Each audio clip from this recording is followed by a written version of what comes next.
Now this week, Lewandowski will get his chance to answer questions related to his activities during the Trump campaign. So let's bring in our panel on the significance of all this. Alexandra Smith is an executive director at America Rising PAC and former national chairman of the College Republican National Committee. Isaac Wright is a partner at Forward Solution Strategy Group and a Democratic strategist. Welcome to both of you. Thanks for having us. Good to be here. Isaac, to you first. He said he didn't want to answer the questions the first time around because they were delving into his life as a private citizen. And, if you've seen what happens to some of these people who testify about wrong dates or wrong times, or did I get this email or did I get that email, isn't that kind of understandable? No, I mean, there was an 18-month gap that he refused to answer questions about, at which time he was claiming how close he was and still in communication with Donald Trump and the Trump team. So there's some pretty big red flags there that there's a period that he, Bannon, and Hope Hicks all refuse to talk about. Bannon and Hicks have said they've been instructed by the White House not to talk about it.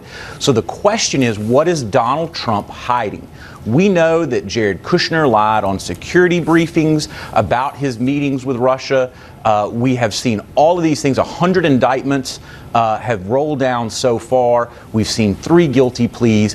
What is Donald Trump working so hard to hide that he is instructing, that he's having the White House instruct people not to answer the questions? And why, for that matter, is Nunes not subpoenaing these people? The committee, the majority in the committee, like Nunes, have the power to force them to answer. They could have done it that day in January with Bannon. They could have done it that day in January with Lewandowski. They could have done it just a couple of weeks ago with Hicks. But the majority on the committee, Nunes, who has his own ties to Trump and to the transition team and to Flynn, who's pleaded guilty, has refused to do so. Well, why the cover-up? All right. The worth pointing out that the 3 guilty pleas do not have anything to do with the presidential campaign at this point. They have to do with Rick Gates and Paul Manafort's activities as businessman and a lawyer as well. And lying to the FBI. All right. Alexandra, so do you take a lot of significance from Corey Lewandowski's return to the committee? Well, look, Corey Lewandowski is entitled to prepare for these hearings. As you mentioned, there's a lot at stake when you testify before a committee like this. So the fact that he wanted to engage in some additional preparation isn't unusual, in my opinion. But I think that it's important to remember, and something that really gets lost in this entire discussion, is that the reason why we're even hearing from Corey Lewandowski or Hope Hicks or Steve Bannon or any of these people who have testified before any of these committees is that the House Republican, the Republican-led committees have allowed for it to happen alongside a special prosecutor who's working under the executive branch. So you have a Republican-led White House and a Republican-led Congress who are allowing these investigations to continue. It's incredibly important that we figure out what happened in 2016, and to the extent that Russians or Americans were involved in trying to spread misinformation and influence our elections. Only Americans should decide American elections. But that being said, I think looking ahead to 2018, we need to ensure that this doesn't happen again. And so far, our national security leaders have raised the red flags that it can and it will happen again. All right, I got to ask you to keep your answers tight. Real quick, Isaac, she says the Republicans are being transparent here. Do you give them credit for that?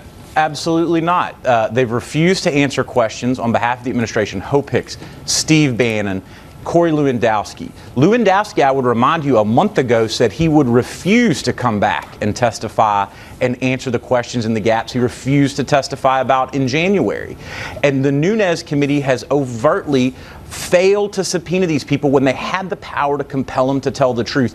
They refused to. Not to mention they put out a misleading memo that later had to be debunked and corrected by the Schiff memo from the minority on the committee that actually put out the truth and information out there. Why all the smoke screens? Why is there such a coordinated effort to pull the wool over Americans' eyes about what happened and the threat that still faces our country? Alexandra, I suspect you see it differently. I mean, look, none of these people is acting under a subpoena. They're coming back. They're testifying. We're trying to figure out this problem. But look, looking ahead to 2018, this is where we really need to be concerned.